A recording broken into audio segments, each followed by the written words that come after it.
Kaixo, ni Gartzen Undagoitianaz, Arizmendi ikastolako lanbide heziketako irakasle. Aurten zuk zeuk sortu ekimenarekin gabiz eta bigarren tailerrarekin ja hasi behar gara. Bigarren tailer hau furgoneta fotovoltaikoa izango da. Hau da, datozenak jakingo daurie zelan haurin furgonetan jarri plaka fotovoltaiko bat eta eguzkitik hartu energia. Honetatik aparte, energia berriztagarriak, plaka fotovoltaikoen dimensionamendua eta kalkuloak eta eguzki sukalde bat ere egingo dugu.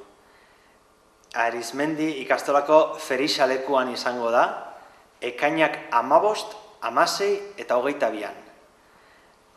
Prezioa 80 eurokoa izango da eta 60 ikasle horientzako.